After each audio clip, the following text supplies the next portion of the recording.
noite. Declaro aberta a sessão de posse do acadêmico eleito Edgar Teles Ribeiro. Convido o excelentíssimo senhor ministro de Relações Exteriores, Mauro Vieira, para compor a mesa.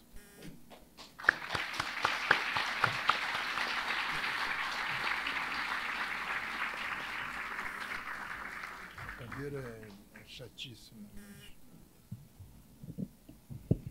Convido os acadêmicos Domício Proença Filho, Gilberto Gil e Godofredo de Oliveira Neto para conduzirem o acadêmico Edgar Teles Ribeiro ao Salão Nobre.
Queria registrar a presença de Rogério Tavares, presidente emérito da Academia Mineira de Letras, representando o presidente Jacinto Nunes Brandão.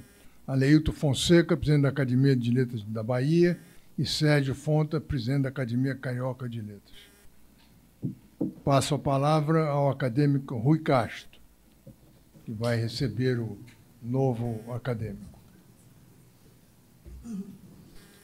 Boa noite a todos.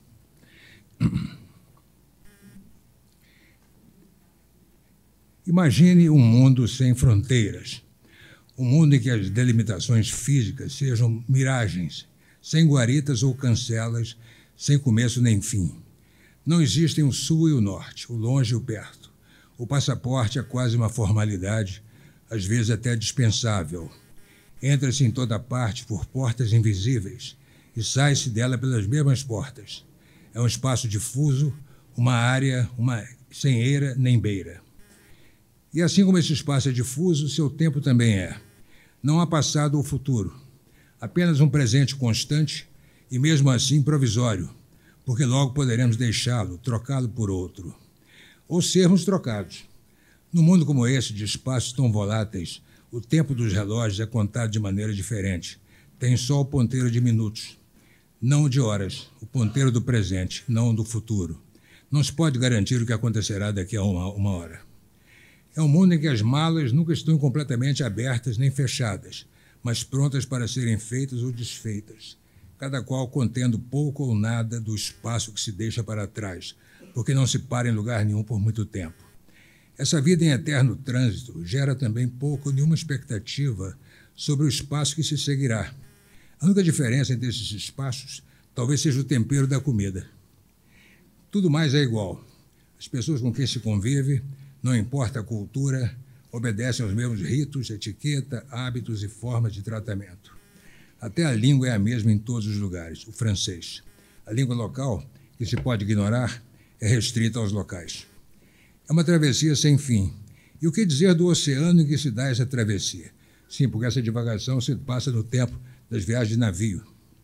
Os mares não se importam de ter a sua doce mesmice quebrada pelos eventuais portos a que se atraca.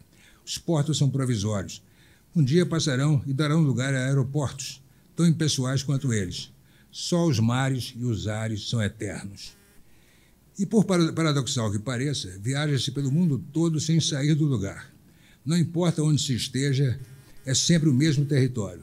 Do portão que o separa da rua ou da porta do seu andar para dentro, esse território é o Brasil. Seu escritório comercial, seu consulado, sua embaixada, a residência do embaixador.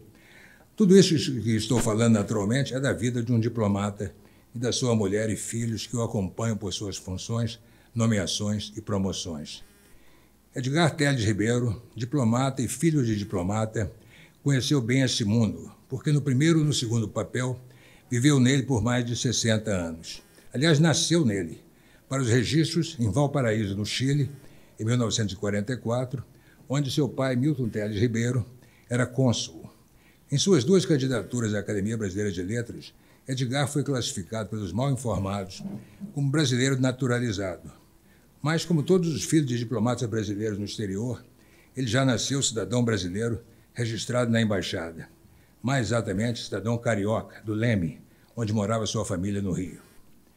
O fato de só ter vindo ao Brasil aos 5 anos de idade, em 1950, e partido dele aos 8, em 53, não lhe sonega 1 minuto de brasilidade e carioquice. Foi no Leme, de calças curtas, que se alfabetizou. Jogou pelada e bola de gude nas suas ruas. Fez amigos eternos que, por força das circunstâncias, nunca mais viu. E acompanhou com grande interesse as meninas que pulavam amarelinha na calçada. Tinha como vizinhos no bairro 2 símbolos do glamour adulto e inatingível. A Boate Vogue, o templo do prazer e do poder na cidade atlântica, e o começo de Copacabana, esta uma espécie de consulado internacional. Mas em 1953, seu pai foi servir na Europa e eles passaram 6 anos seguintes sem voltar ao Brasil. Os voos eram caros e precários, e o tempo de ida e volta nos navios não justificava uma vinda de férias. Até os 14 anos, exceto pelos quase 3 anos no Rio, Edgar, como a maioria dos filhos de diplomatas, nunca passou mais de 2 anos numa mesma cidade. Valparaíso, Berna, Marsella, Atenas e Istambul. O Brasil, de difícil alcance até pelo telefone, estava nos jornais que o consulado recebia com semanas de atraso, ou nas conversas que Edgar entreouvia à mesa do jantar, como sobre a morte de Getúlio, em 1954, que abalou seus pais como ele nunca vira. O Brasil, como diria o próprio Edgar, era a pátria presente pela força da sua ausência. Os únicos brasileiros com quem convivia eram seus pais, sua irmã e os 2 funcionários que assistiam seu pai no consulado. De repente, também em 1954, em Marsella, onde seu pai estava servindo, o mais improvável de todos os Brasis entrou subitamente pela porta de sua casa e para ficar por um mês inteiro. O time completo do São Cristóvão, da Zona Norte Carioca. Os 22 jogadores, titulares e reservas, o técnico, o preparador físico, o massagista, o roupeiro, responsável pelas chuteiras, o intérprete, os dirigentes e o chefe da delegação. 30 brasileiros de uma vez. Acontecera que, contratado para excursionar pela Europa, o São Cristóvão se vira abandonado em Marsella pelo empresário que fugira com o dinheiro. E o navio em que voltaria só chegaria dali a 30 dias. Sem ter para onde apelar, apelaram para o cônsul. E Milton Teles Ribeiro foi magnífico. Franqueou-lhes o primeiro andar de sua casa. Mandou comprar colchões que foram instalados nos quartos e salões e disse à turma que se sentisse no Brasil, desde que cuidassem deles próprios, né? Lavando a roupa, os lençóis, fazendo a comida, lavando a louça, passando o rodo e mantendo o andar limpo. Tudo isso aconteceu. Os rapazes se mostraram impecáveis e, para Edgar, aquela ocupação de sua casa era uma overdose benigna de Brasil. Não saía de perto dos jogadores. Queria saber tudo sobre o Rio, o Fluminense, que já era torcedor, o futebol em si e a vida que levavam como jogadores. No futuro, ele ficaria sabendo das lembranças de alguns deles sobre aquela temporada em Marsella. Só tinham palavras de agradecimento pela generosidade do cônsul e da consuleza, o calor humano com que tinham sido recebidos, o conforto e a fartura daqueles dias, exceto por um menino chato que não parava de lhes fazer perguntas. O Brasil estava também nas declinações verbais em português que Edgar tinha de recitar para seu pai, para contrabalançar o francês que falava na escola, e nas leituras noturnas de Carlos Drummond ou Manuel Bandeira, que sua mãe Maria lhe fazia. Ali Edgar começou a suspeitar que o planeta Terra, seu grande habitat, não era tão grande assim. Cabia num beco, como aquele que se referia à Bandeira. Que importa a paisagem, a glória, a Bahia, a linha do horizonte, o que eu vejo é o beco, disse o Bandeira. Edgar, só muitos anos depois, conheceria a esquina da Rua Moraes de Vale com o Beco das Carmelitas, na Lapa, que se referia à Bandeira. Mas não lhe faltavam becos reais ou imaginários. A vida era um beco, por onde se passava de uma cidade a outra. Até o colégio era sempre o mesmo em todas as cidades, o Liceu Francês. E Edgar só sabia que existiam outros mundos, porque eles lhe caíam às mãos nos livros que descobria. Os mundos de Júlio Verne, Alexandre Dumas, Daniel Defoe, Charles Dickens, Robert Louis Stevenson. E, se me permitem, descobri há pouco que eu e Edgar somos irmãos em Jim Hawkins, o garoto de A Ilha do Tesouro. Mais tarde abriram-se os mundos de Balzac, Stendhal, Flaubert, de Alain Fournier, de Le Grand Moulin, de Raymond Heidegger, de Le Diable au Corps, e as aventuras daquele que nós aqui conhecíamos como Tintin e que Edgar lia como Tantan na revistinha francesa que comprava toda semana e que, ao chegar ao último quadrinho, o obrigava a não perder a revistinha da semana seguinte.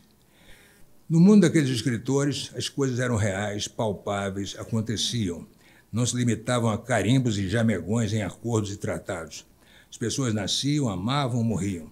Nas páginas de seus livros, ouviam-se declarações de amor, gritos de fúria, tiros de canhão. Estes, por acaso, audíveis de verdade, até não há muito tempo, na cidade para onde tinham ido em 53, Marsella. O pai de Edgar partira do Rio 2 meses antes, a fim de encontrar um apartamento ou casa para alugar. Mas naquele ano de 53, o rosto castigado da guerra ainda era visível no sul da França. Não havia casas ou apartamentos disponíveis, o que os obrigou a ir morar a 30 quilômetros da cidade, numa humilde aldeia de pescadores chamada Cassis. Ou talvez não tão humilde, por Cassis ter sido, em tempos mais felizes, ninho e inspiração de pintores, como Georges Braque, Francis Picabia, Paul Signac, Raoul Dufy, fora também a região de Cézanne, e de escritores como Alphonse Daudet, André Gide, Roger Martin de Gare, Paul Valéry, Henry Miller, Virginia Woolf. Como Edgar descobriria logo ao chegar, a guerra estava estampada mais ainda no rosto dos marselheses, amargos e desconfiados quanto a estrangeiros, e com razão. Os últimos com quem haviam convivido tinham sido os alemães, cortando suas ruelas em motos com sidecar, exibindo metralhadoras e tratando todo mundo como suspeitos.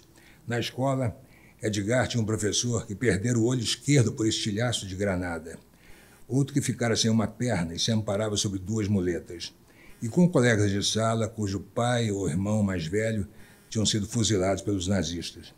Nas idas de carro com seus pais para Paris, era confrontado nas estradas ou nas ruas das pequenas cidades pelas placas que diziam «Ici tombé pour la France», e seguia-se o nome do herói civil ou militar morto pela pátria e suas datas de nascimento e morte. A pátria, afinal, não era um desenho colorido no mapa, era um território pelo qual se vivia e morria. Tudo isso ainda era guerra, história, convocando o jovem Edgar a descobrir o avesso do que até então o mundo lhe apresentara, a vida real.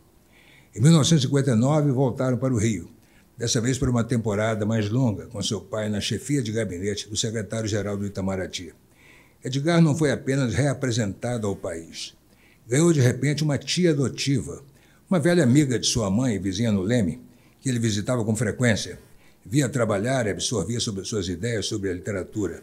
Uma escritora, ex-mulher de um diplomata que servira na Itália na Segunda Guerra durante a campanha da FEB, e ela própria, querida pelos pracinhas, Clarice Lispector. Quantos garotos tiveram esse privilégio? Para Edgar, a literatura já estava no horizonte. Mas assim como Manuel Bandeira só viu o beco da sua janela, ele só viu Itamaraty.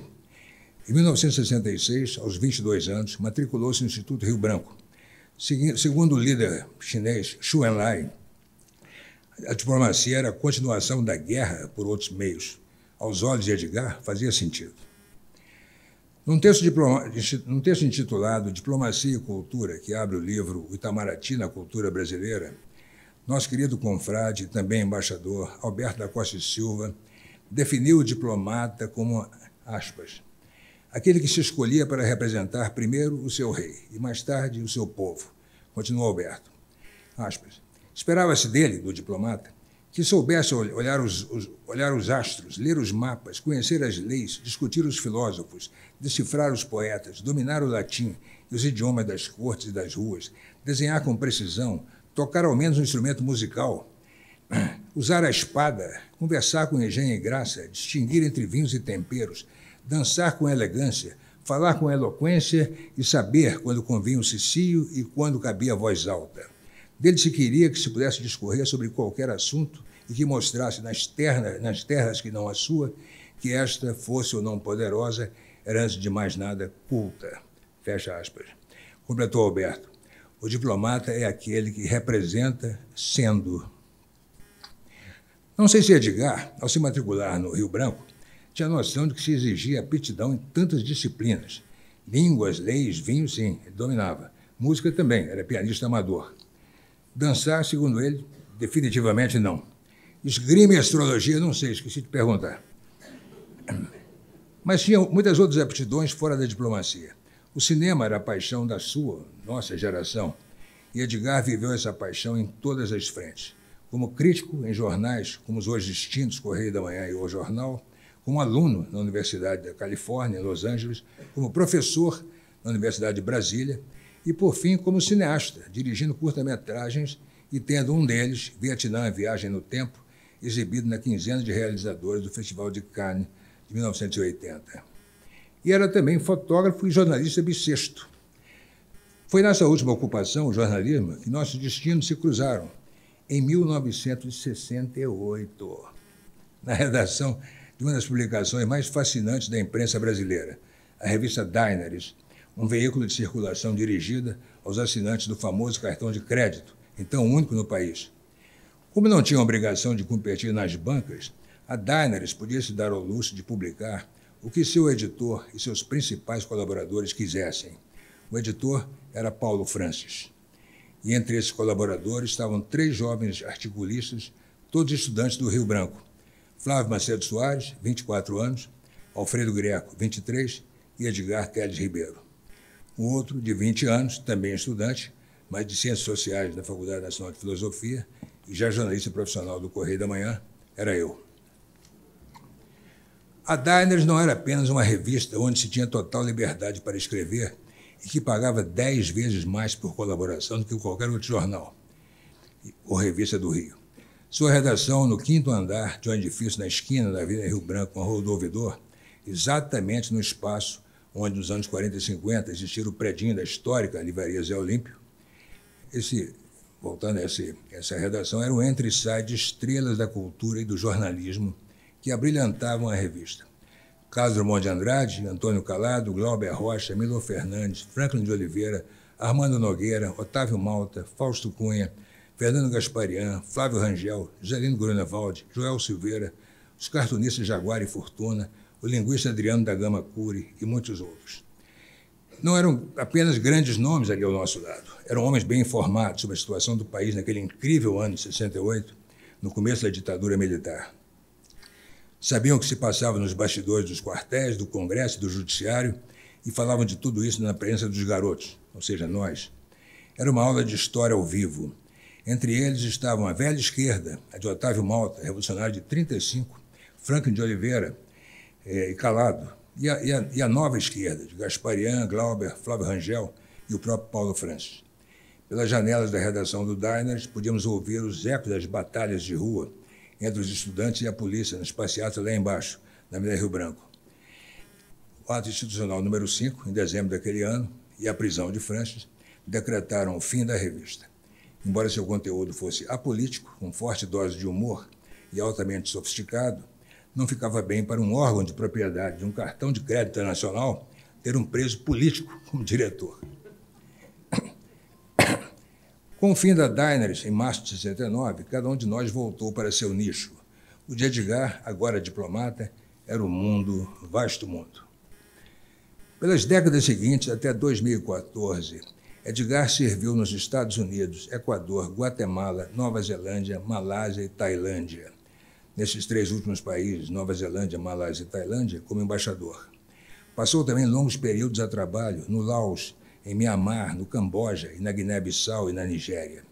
Foi nesses lugares da Ásia e da África que melhor compreendeu o sentido de sua profissão, trazer a periferia da história para a mesa de discussão.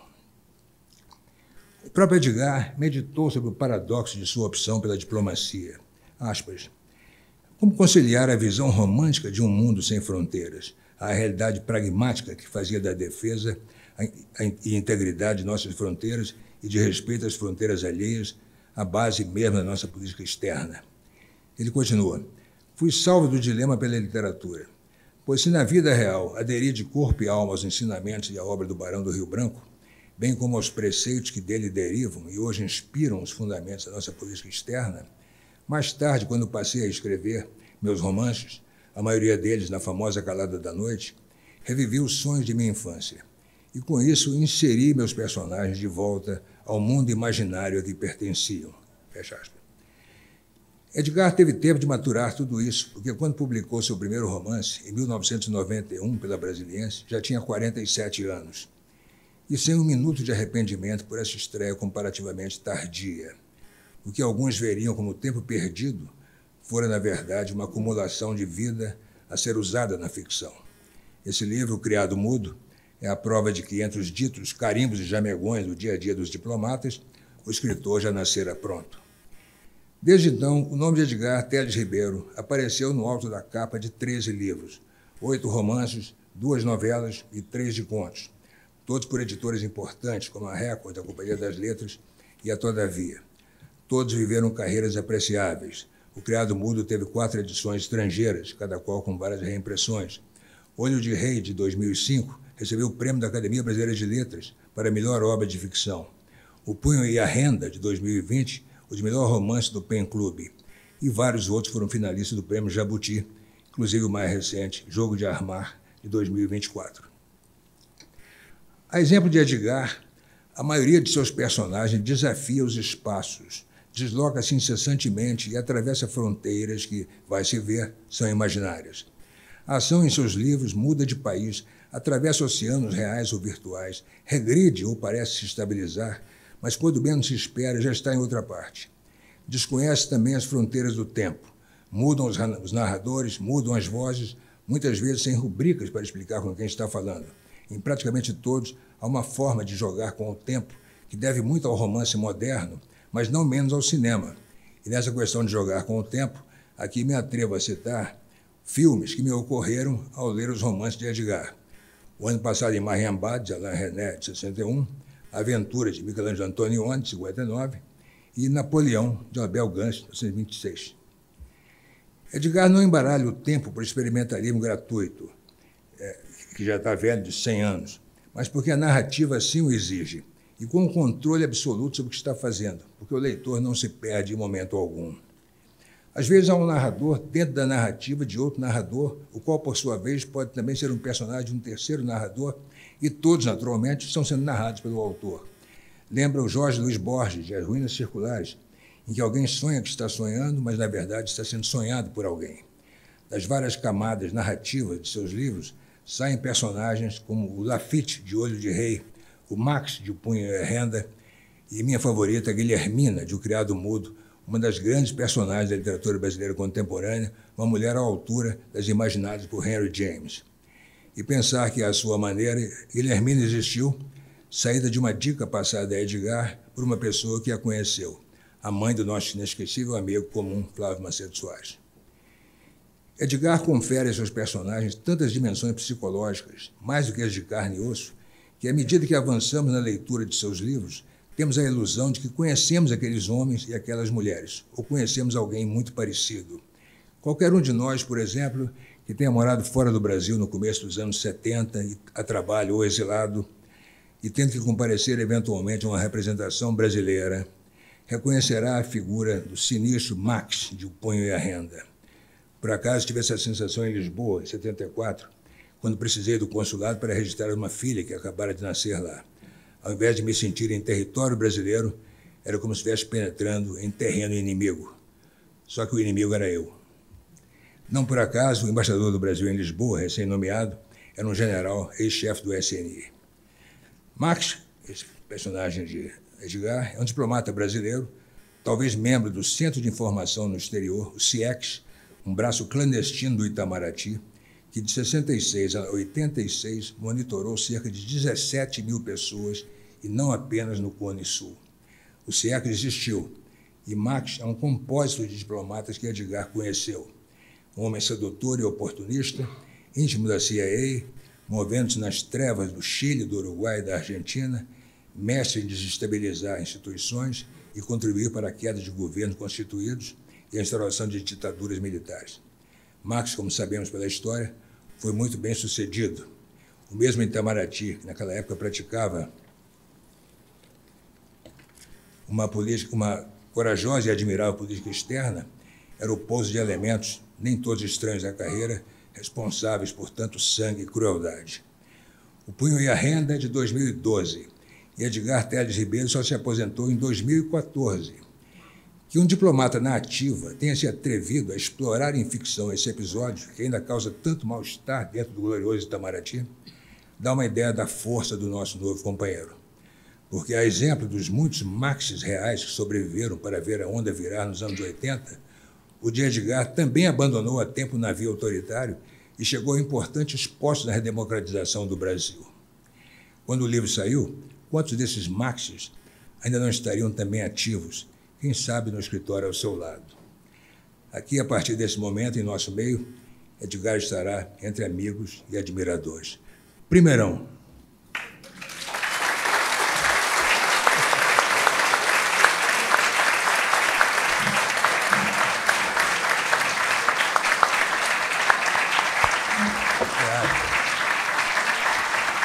Obrigado.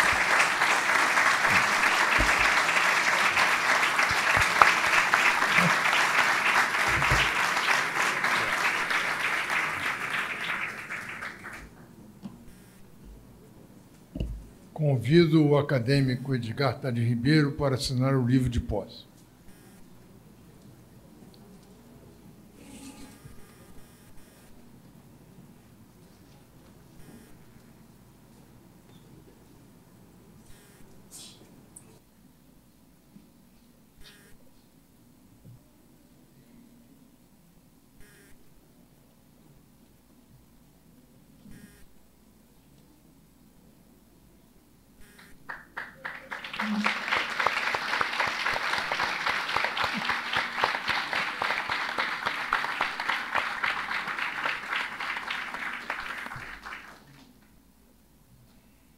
Convido o acadêmico Antônio Carlos Sequim para fazer a posição do colar.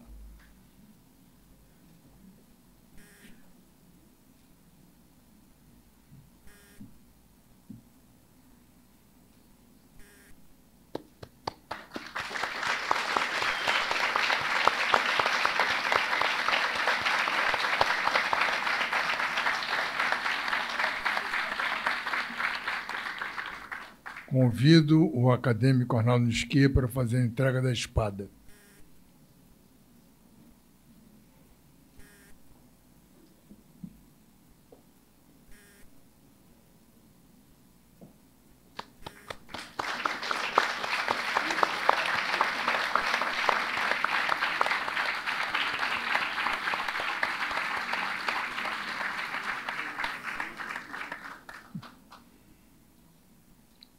Convido a acadêmica Ana Maria Machado para fazer a entrega do diploma.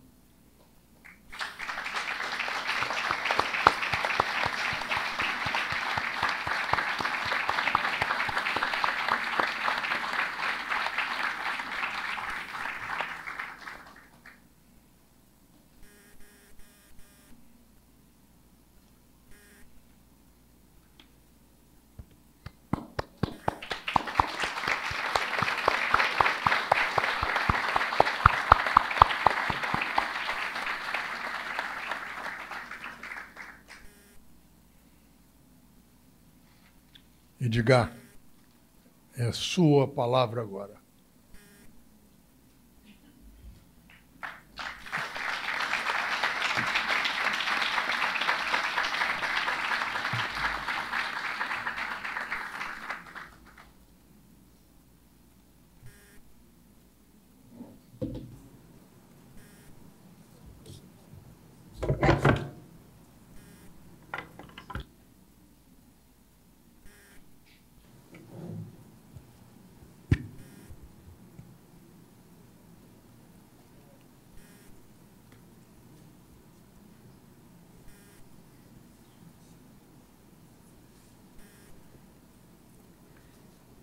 Excelentíssimo senhor embaixador Mauro Iecker Vieira, ministro das Relações Exteriores, cuja presença entre nós muito nos honra. Excelentíssimo senhor Merval Pereira, presidente da Academia Brasileira de Letras. Senhor secretário-geral da Academia Brasileira de Letras, acadêmico Antônio Carlos Sequim. Demais membros da diretoria da Academia. Senhoras e senhores acadêmicos. Colegas meus do Itamaraty, alguns dos quais se deslocaram de outros estados da Federação, o que muito me emocionou. Meu caro amigo e acadêmico Rui Castro, a quem expresso minha sincera gratidão pela generosidade do discurso com que acaba de me receber. Por momentos, tive a sensação que, de pessoa, eu me transformaria em personagem. Minhas senhoras e meus senhores, é para mim uma grande honra ingressar na Academia Brasileira de Letras e me integrar a um grupo de intelectuais que tem como prioridade defender e promover a cultura brasileira, nossa língua. Um grupo que nunca cessa de se renovar e, em anos recentes, de se diversificar, em busca de novos caminhos, novos desafios e, quem sabe, novas aventuras. Pois a literatura, a filosofia, as ciências e demais artes aqui representadas formam um fascinante mosaico, cujo patrimônio supera seus registros em textos ou gravações, para também se situar no plano de nosso imaginário coletivo. Riqueza hoje vulnerável às incertezas que nos cercam no campo da inteligência, seja ela artificial ou não, e nos ameaçam no que temos de mais precioso, nossa individualidade. Daí porque, longe de indiferente ao que sucede em seu entorno, a academia, pelo simples fato de existir e, por vezes, resistir, atua em tantas frentes, representando um dos principais baluartes de reflexão sobre o que a cultura brasileira possa significar hoje, para além de nosso engenho e arte, do idioma e suas riquezas, até mesmo de nossa imaginação. E, por que não confessar, de nossos justificados receios.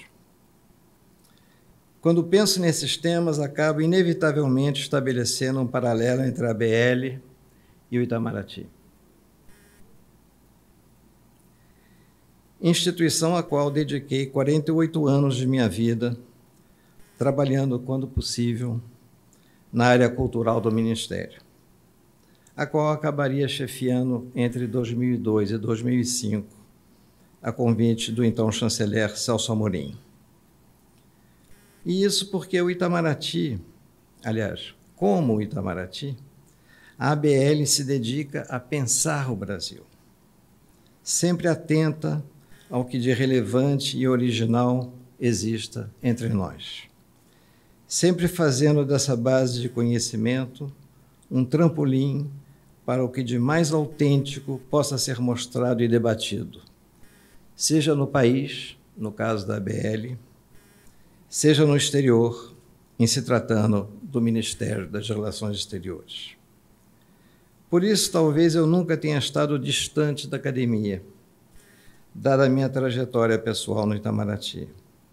E também, privilégio supremo, por ter me beneficiado dessa intimidade desde que me entendo por gente, pois meu pai, Milton Teles Ribeiro, também foi diplomata, e nessa qualidade teve, entre seus mais íntimos e fiéis amigos, o filósofo Antônio Weiss e o poeta João Cabral de Melo Neto, com quem convivi de perto em minha juventude.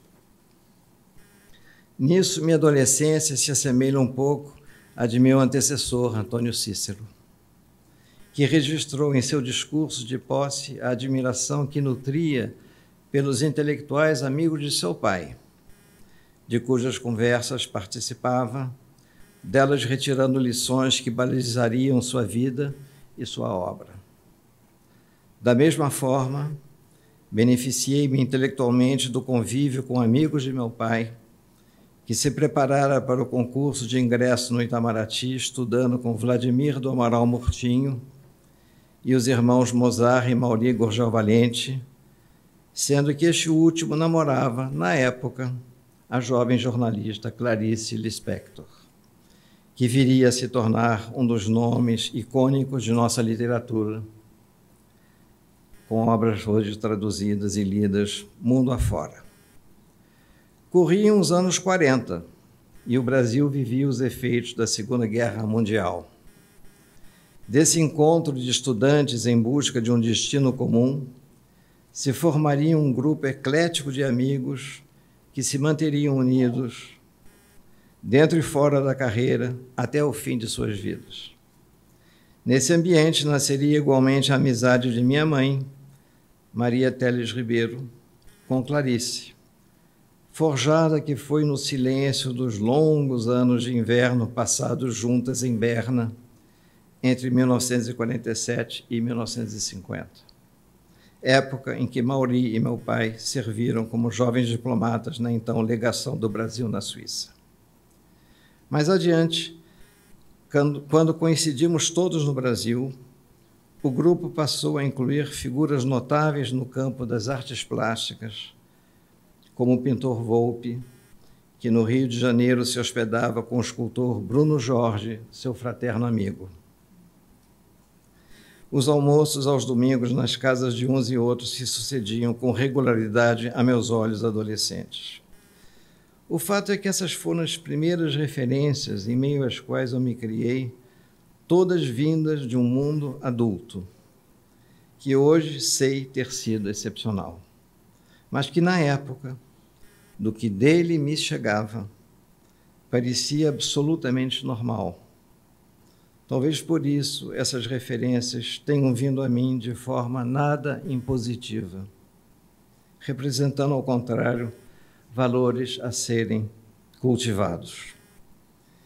E cultivados por mim eles foram, mas como quem tateia, pois tatear é o que mais fazemos na adolescência. Fiz assim de tudo um pouco em meus anos de formação, até decidir-me pela carreira de meu pai. Talvez por sentir que as oportunidades de manter os elos com a cultura se multiplicariam no Brasil e no exterior.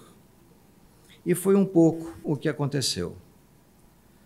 Tanto que meu encantamento por essa temática me levaria a buscar refúgio na área cultural do Itamaraty, a partir da qual o acesso às pessoas, a meus olhos, mais estimulantes do nosso país, seus intelectuais, seus professores, seus artistas, seus cientistas, seria incessante. E o primeiro acadêmico que conheci fora do círculo das amizades de meu pai foi Eduardo Portela, um dos titulares desta cadeira 27, sobre a qual nos deteremos adiante. Mas se menciono o crítico literário e professor Eduardo Portela, é para relembrar que fomos integrantes da histórica delegação brasileira à Unesco em 2002, quando participamos da elaboração de uma convenção internacional, hoje conhecida como a Convenção da Diversidade Cultural. Na liderança desse processo, mantinha-se o acadêmico Gilberto Gil, então à frente do Ministério da Cultura. Uma liderança valiosíssima pela força irradiadora de sua palavra, sempre acolhida com respeito e admiração nos debates realizados sobre diversidade no Brasil e na Unesco. Hoje, diversidade se transformou na palavra da moda e frequenta com uma curiosa desenvoltura até anúncios publicitários de empresas bem-intencionadas, mas que pouco ou nada sabem das origens do termo ou seu alcance. Mas em 2002, quando as Nações Unidas revolucionavam a maneira de pensarmos a cultura com um foco voltado para um mundo em desenvolvimento, a palavra diversidade brilhava sobretudo nos textos da Unesco e aos olhos de algumas delegações, entre elas a do Brasil e a da França, às voltas com a costura de um acordo internacional absolutamente inédito, o da já mencionada convenção, logo aprovada por uma maioria esmagadora de delegações, graças às quais o mundo em desenvolvimento ganhou uma moldura jurídica para se proteger do rolo compressor de determinadas culturas ditas dominantes, sendo que as minorias culturais que sobreviviam a duras penas no primeiro mundo também se sentiram amparadas. Se me detenho nesse tema, não é apenas para relembrar o rico passado de cooperação entre a ABL, o Itamaraty e o Ministério da Cultura, mas para registrar como o assunto evoluiu à luz da chegada da inteligência artificial, cujos indiscutíveis benefícios em todos os campos do conhecimento também poderão trazer efeitos adversos à preservação de certos valores e, em particular, à proteção da diversidade cultural dos povos.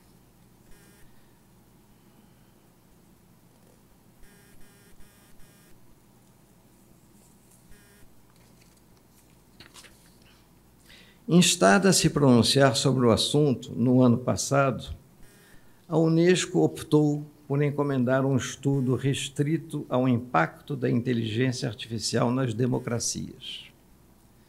Nada que correspondesse a um marco jurídico erigido 2 décadas e meia antes para proteger nossas diversidades. Mesmo porque já não existiriam hoje meios de obter consenso em torno de mecanismos jurídicos multilaterais aptos a dirimir desavenças sobre temas como proteção ou soberania, no contexto da natureza a um tempo sedutora e invasiva dessa nova tecnologia. O que não impede, a meu ver, que nos debrucemos sobre o assunto com a urgência e constância necessárias, de forma a que ele se mantenha vivo entre nós. E a esse respeito, para concluir essa parte introdutória de meu discurso, faço minhas as palavras do escritor angolano José Eduardo Aqualusa, publicadas em um de seus memoráveis textos recentes, e cito: "O desenvolvimento tecnológico, se não for acompanhado por um idêntico avanço cultural, ético e moral, não aprimora a civilização. Pelo contrário, ele a degrada."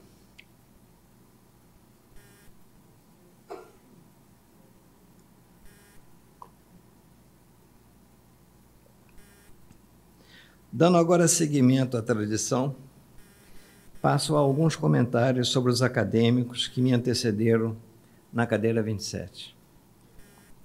O que farei, em certos casos, de forma breve, para não extrapolar o tempo que me impus. Cumprido esse importante ritual, nos deteremos com o necessário vagar nas duas personalidades que emolduram todas essas figuras. As de Joaquim Nabuco, nas origens mesmas de nossa academia, e na outra ponta, a de Antônio Cícero, para todos que o conheceram, uma alma iluminada.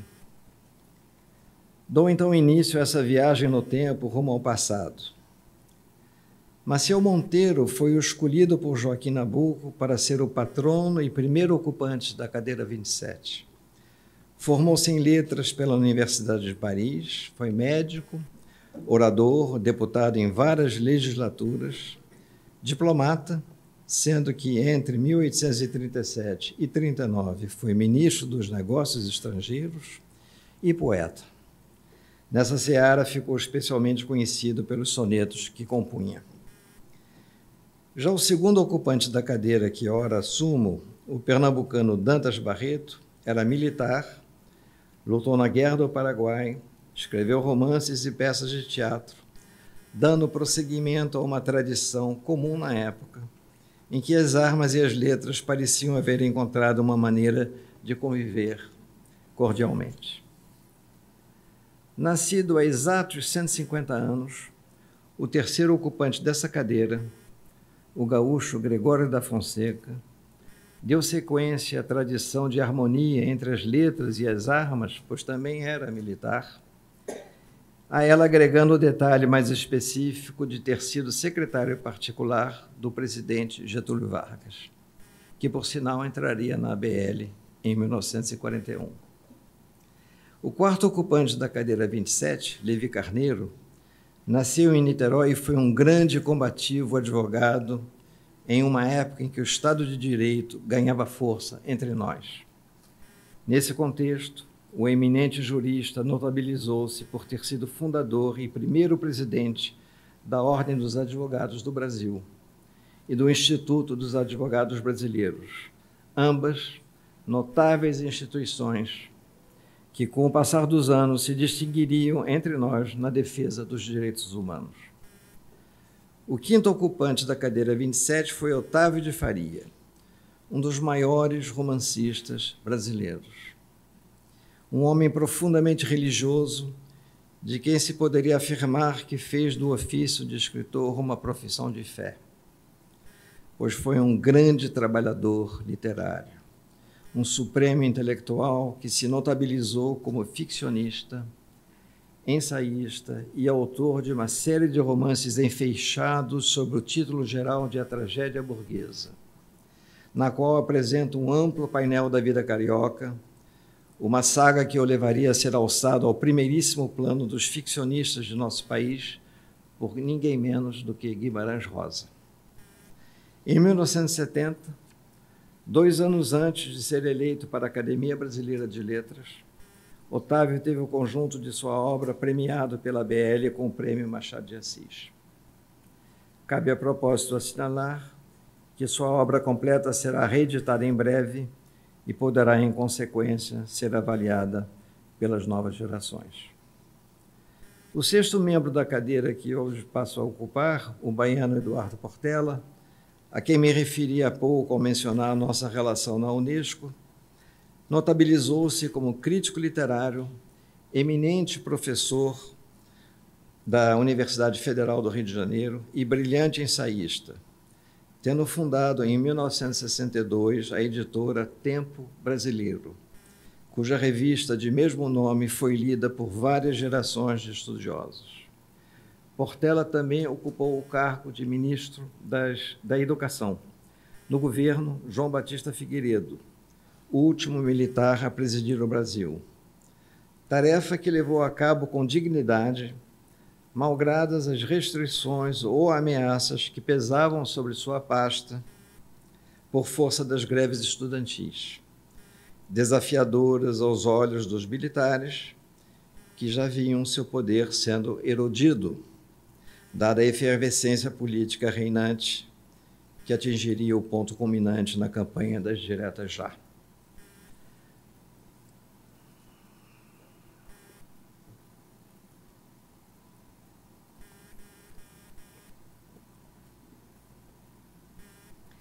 Regresso agora no tempo à figura do fundador da cadeira 27, o homem público, diplomata, estadista e escritor pernambucano Joaquim Nabuco. Sobre suas circunstâncias, são inúmeras e ricas as referências.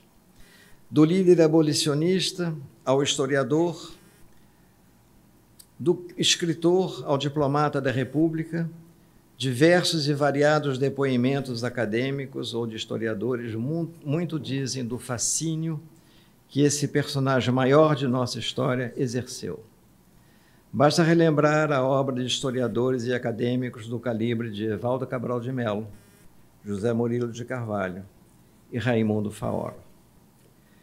Dizer que Nabuco foi um de nossos mais importantes abolicionistas pode soar, em um discurso, como uma frase de circunstância, por verdadeira que seja.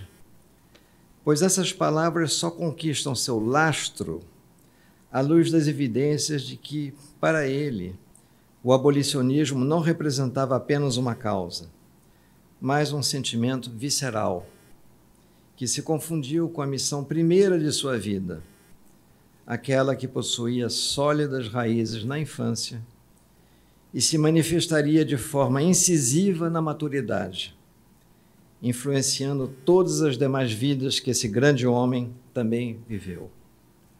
E isso porque Nabuco despertou para o horror que a escravidão representava como aberração social no limiar da infância, no leite preto que o amamentara, em suas palavras, criado que foi por 8 anos,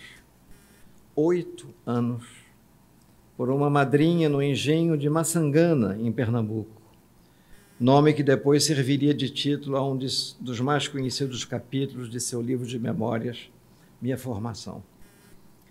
Sim, a trajetória humana e intelectual de Nabuco o levaria a trilhar todos os caminhos da primeiríssima linha de grandeza reservada a nossas maiores lideranças. Pois nessas funções ele desempenhou todos os papéis, do político ao homem de cultura, do estadista ao diplomata, neste último caso como embaixador em Londres e Washington, onde faleceu em 17 de janeiro de 1910, aos 61 anos, cercado de honras nunca superadas em casos de diplomatas estrangeiros falecidos no exterior. Mas onde Nabuco realmente deixou uma marca profética, com a qual o Brasil lida até os dias de hoje, foi no alcance de sua visão abolicionista, ao prever que a dívida social contraída pela nação escravocrata dificilmente seria pago pelas gerações seguintes. Dado que a abolição, decretada por um ato de governo, não encontraria contrapartida em uma abolição profunda e necessária, a da cultura escravocrata, que por gerações a fio predominaria no país. Suas palavras continuam a ecoar entre nós e merecem ser repetidas por sua atualidade. E se as repito em parte, é porque a prática da reiteração também me parece ser função da academia, sempre atenta à necessidade de relembrar aos jovens o que os mais velhos não se cansam de ouvir. E cito: o abolicionismo não reduz a sua missão a promover e conseguir o resgate dos escravos. Essa obra de emancipação dos atuais escravos e seus filhos, obra de reparação, vergonha ou arrependimento, como a queiram chamar, é apenas a tarefa imediata do abolicionismo. Além dessa, a outra maior, a do futuro. A de apagar todos os efeitos de um regime que há 3 séculos é uma escola de desmoralização e inércia, de servilismo e irresponsabilidade. Nabuco, então, prossegue com ainda maior pertinência. Eis, então, a tarefa do futuro que nosso presente acolhe. Atentem para a elegância e leveza do estilo. Eis então a tarefa do futuro que nosso presente acolhe, a de apagar todos os efeitos de um regime. Eis a luta na qual, em larga medida, nos encontramos todos investidos até hoje, de vez que vários desses efeitos, entre aspas, perduram ao nosso redor. Desnecessário relembrar que esse até hoje de Nabuco se referia à virada do século XIX para o século XX, e que mais de 100 anos transcorreram desde então, sendo que muitos dos efeitos por ele denunciados continuam a nos desafiar, seja nas estatísticas, que nunca mentem, seja na vida real, que por vezes nos ilude.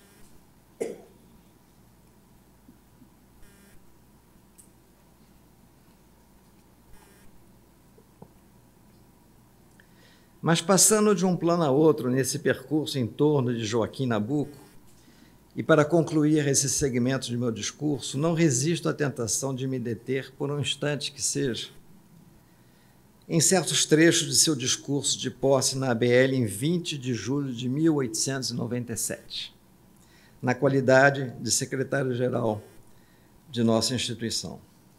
Discurso que pronunciou momentos depois que Machado de Assis, nossa inspiração maior, abrisse a sessão inaugural da academia com uma fala intencionalmente discreta, para em seguida confiar ao amigo Nabuco a missão de explicar o que por momentos soaria inexplicável.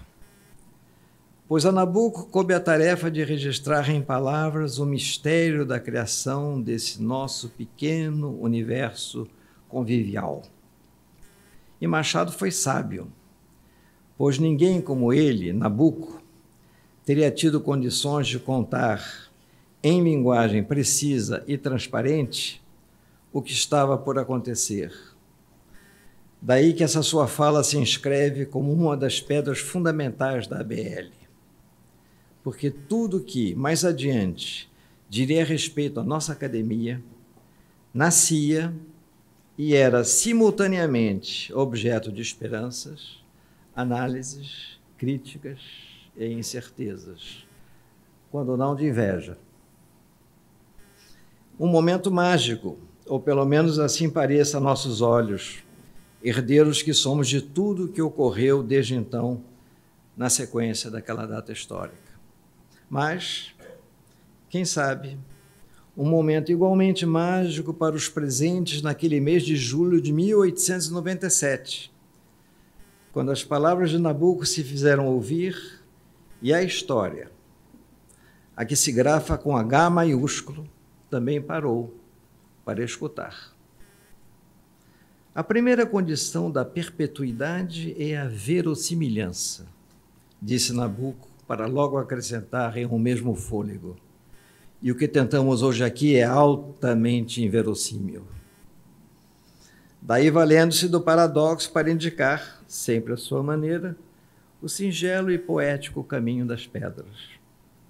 Para realizar o inverossímil, o meio heróico é sempre a fé. Há homens de letras que se prestam a formar uma academia, no entanto, não se pode pedir fé. Só se deve esperar deles a boa fé. Veio então o grande salto que uniria aquele grupo de seres movidos por uma ideia comum.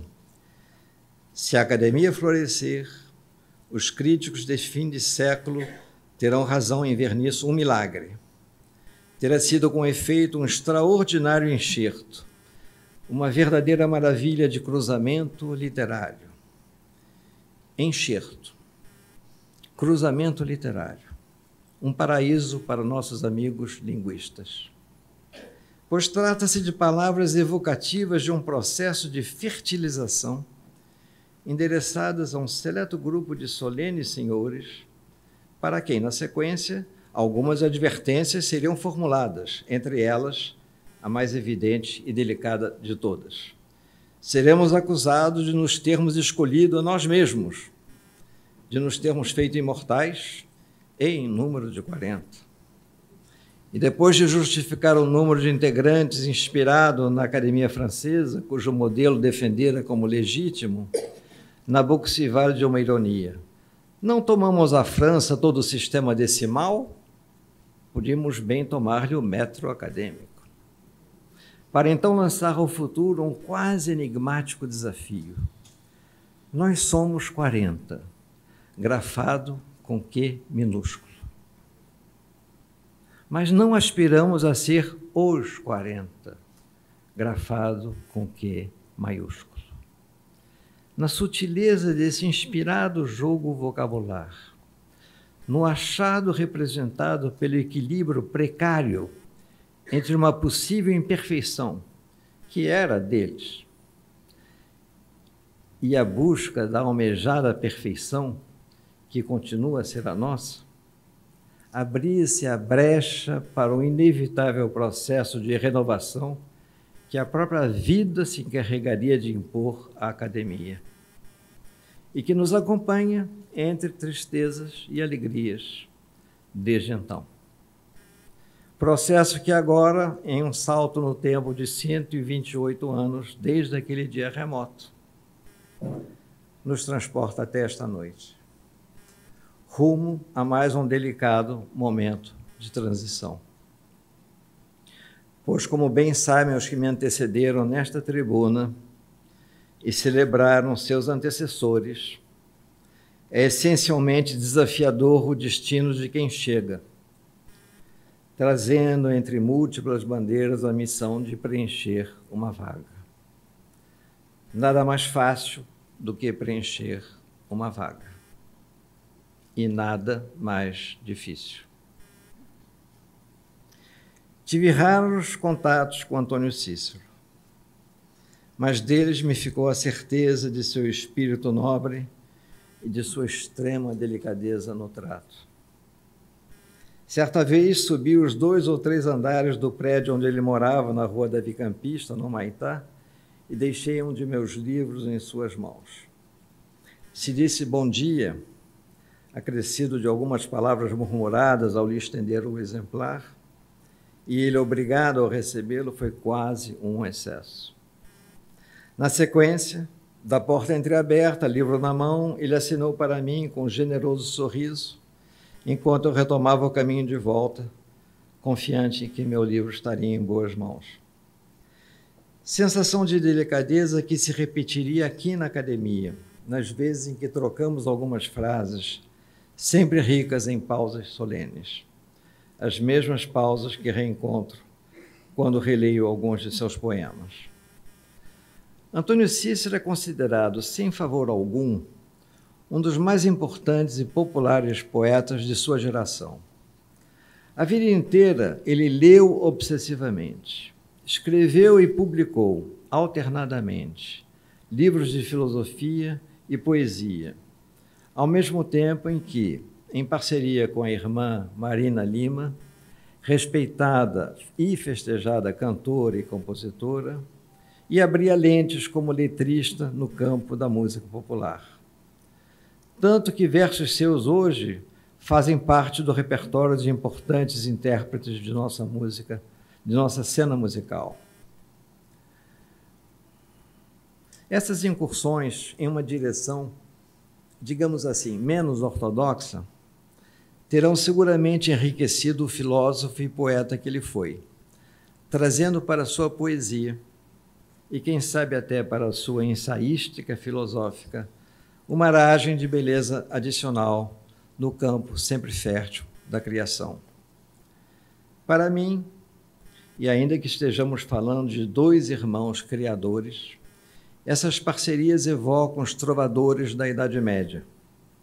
Também excelentes poetas, François Villon, no século XV, à frente de todos, e cuja arte seduzia a nobreza incipiente de castelo a castelo, ou no caso da gente simples, de aldeias ou vilarejos, de taberna em taberna, e com frequência, em tempos de pouca sorte, de prisão em prisão, como ocorreu tantas vezes com o François Villon, de La Ballade des Pendus, a Balada dos Enforcados, tudo por cortesia da riqueza sugestiva dos versos e o encanto das melodias produzidas por simples alaúdes.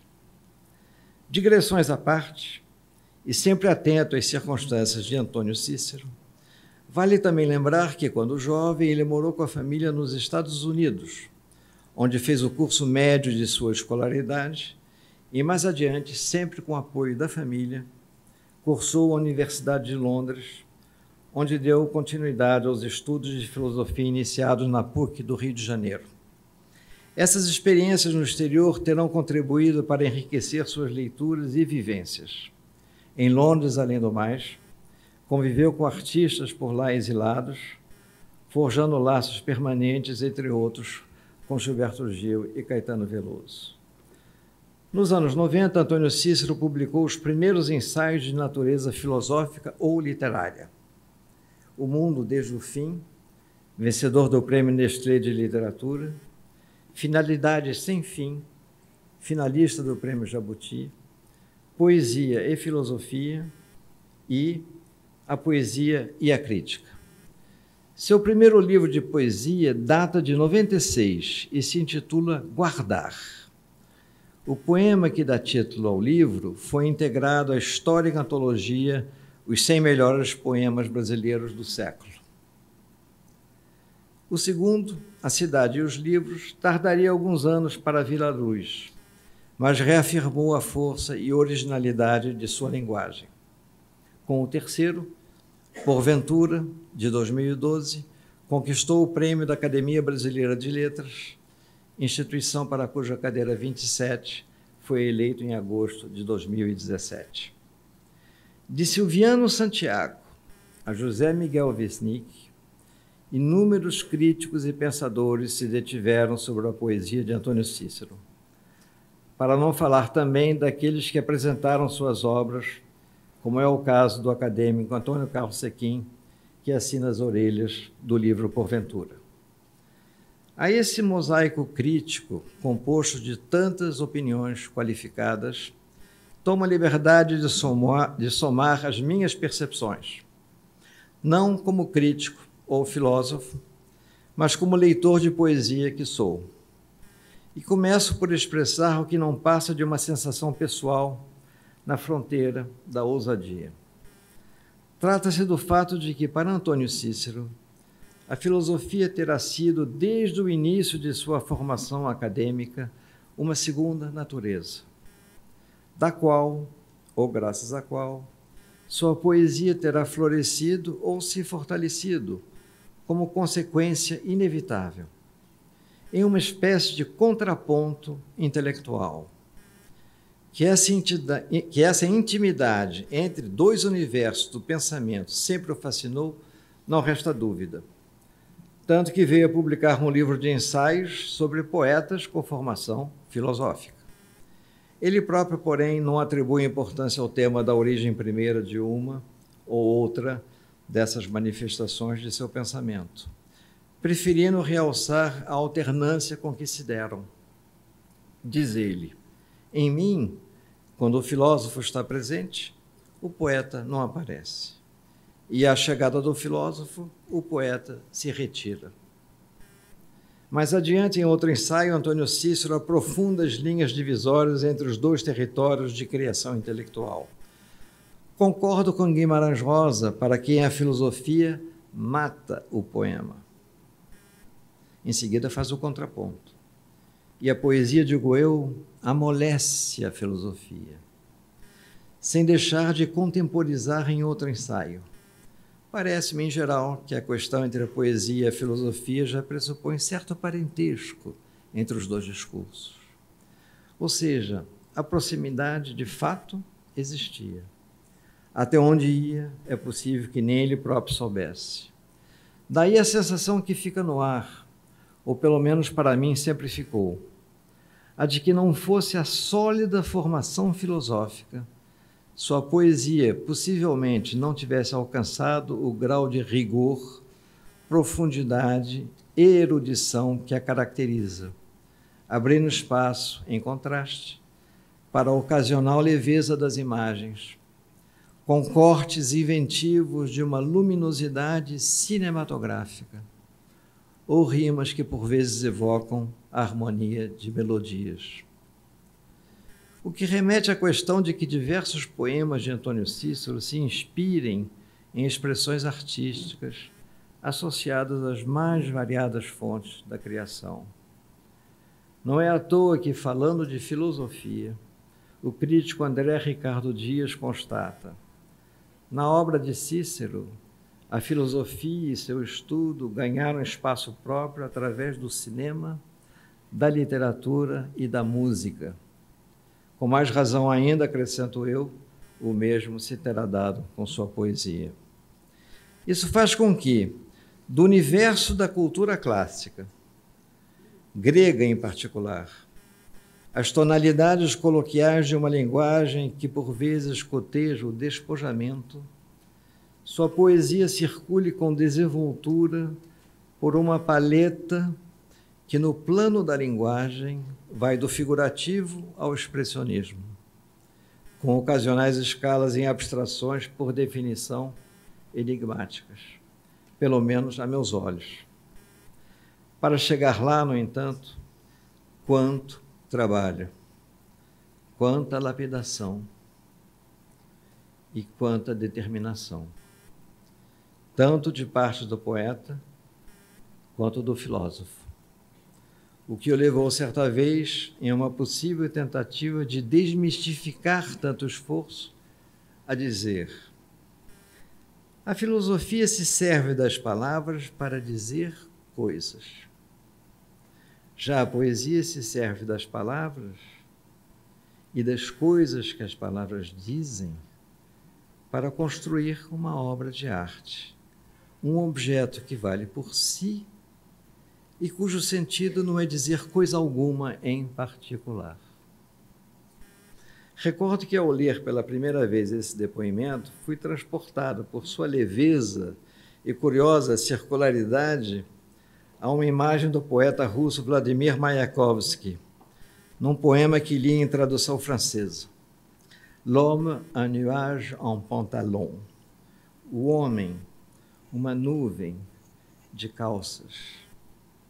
Pura associação livre de minha parte, ao dar com o depoimento de Antônio Cícero, que, ao descrever seu impossível ofício de poeta como um objeto que vale por si, cujo sentido não é dizer coisa alguma em particular, fazia poesia em prosa.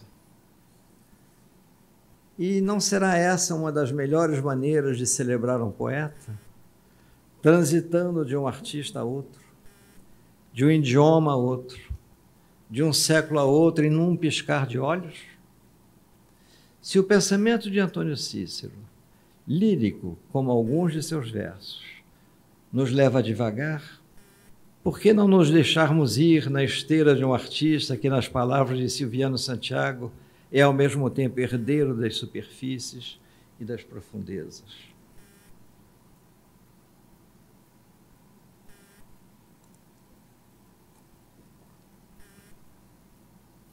Passo agora a umas breves palavras de conclusão. Chega sempre um momento de nossas vidas quando lançamos um olhar sobre o passado e nos perguntamos se a obra produzida, se o resultado do percurso realizado terão estado à altura de nossos sonhos ou expectativas. Nessas horas, agradecemos àqueles que nos ajudaram, seja pelo exemplo, seja pela assistência recebida. Ou agradecemos ao destino por termos contado com o apoio das pessoas certas na hora exata e necessária, muitas vezes de forma inteiramente surpreendente. No que se refere à minha carreira literária, quem me surpreendeu por completo foi minha mulher Angélica, com quem estou casado há mais de 3 décadas.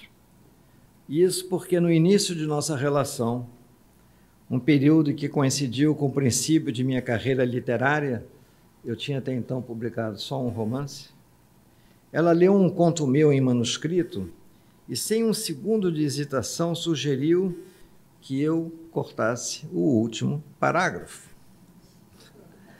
Aos ouvidos de um autor, consagrado ou não, um tremendo sacrilégio.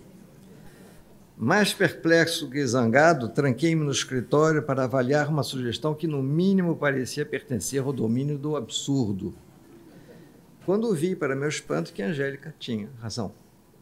Sem o corte radical, o conto jamais ganharia a leveza de que necessitava. Dali em diante, não houve texto meu que não se beneficiasse do trabalho editorial e da sensibilidade de Angélica. Nem livro que não fosse dedicado a ela. Por vezes discutíamos e por pouco não brigávamos. É uma delícia brigar por palavras. Mas, no geral, a vontade e a intuição dela prevaleciam. Daí a enorme gratidão que lhe dedico ao render essa homenagem no momento em que, em certo sentido, chegamos juntos à academia.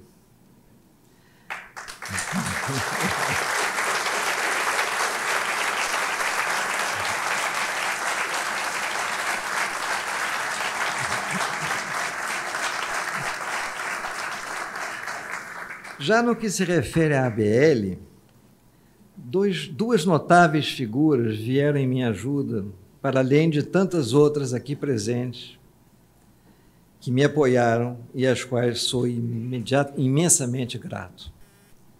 O poeta, escritor e ensaísta Ivan Junqueira, que foi presidente desta casa e nos deixou em 2014, foi o primeiro. A ele devo o apoio que me deu como escritor e não poucas lições de vida pelas lutas que enfrentou, sobretudo na reta final de sua existência. Pois Ivan era um homem que vivia de sua pena, como se dizia antigamente, de seu trabalho de poeta e escritor, de ensaísta e de exímio tradutor de Baudelaire, Eliot e Dylan Thomas, entre outros, sendo que desse trabalho no limite retirava o sustento diário. E vivia sobriamente num apartamento de fundo de um edifício no Leme, onde eu visitei incontáveis vezes a ele e a sua mulher, Cecília Costa, jornalista, que por anos a fio foi dedicada e eficiente editora-chefe do saudoso caderno Prosa e Verso. Isso depois de ter editado o caderno de economia, ambos do jornal o Globo. Nesse cenário familiar, fui testemunha da angústia de Ivan quando o proprietário de seu imóvel pediu o apartamento de volta e não lhe deu alternativa fora se mudar numa época em que sua saúde não andava nada bem e as finanças tampouco.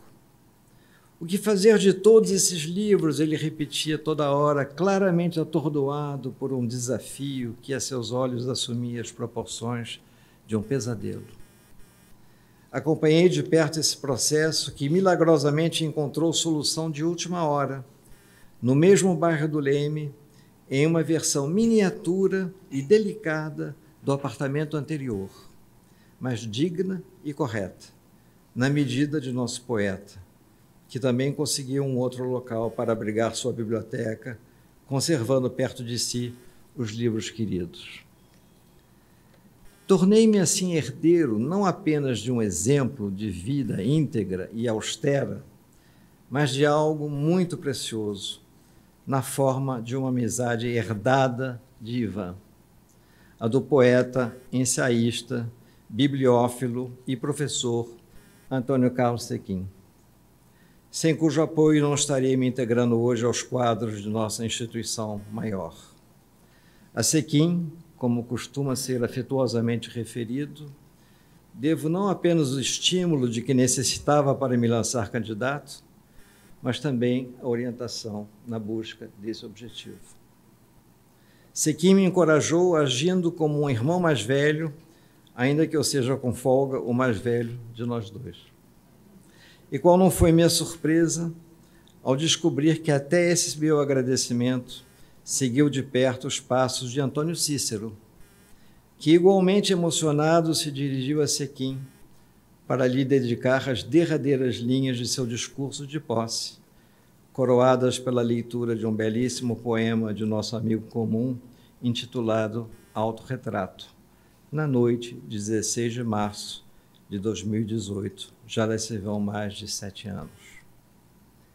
passado e presente, se unem então aqui, sob o signo do afeto e da amizade, abrindo caminho para um futuro enraizado na saudade, a dos amigos que poderão ter partido, mas jamais nos deixam de todo. Muito obrigado.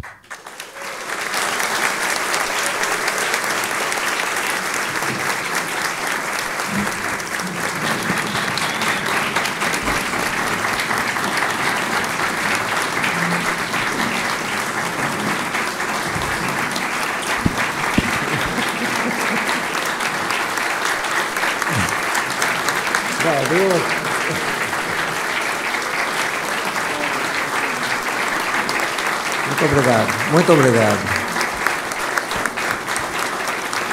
Muito obrigado.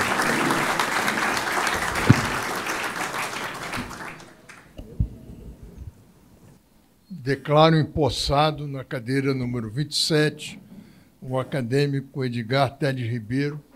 Esta cadeira tem como patrono Marcial Monteiro, teve como fundador Joaquim Nabuco e como antecessores Dantas Barreto, Gregório da Fonseca, Levi Carneiro, Otávio de Faria, Eduardo Portela e Antônio Cícero Corrêa de Lima. Em nome da Academia, agradeço a presença de todos e solicito que permaneçam em seus lugares. Convido o acadêmico João Almino, os acadêmicos João Almino, Arno Velling e Ricardo Cavalieri, para acompanhar o acadêmico Edgar Teles Ribeiro ao Salão dos Fundadores, onde receberá cumprimentos.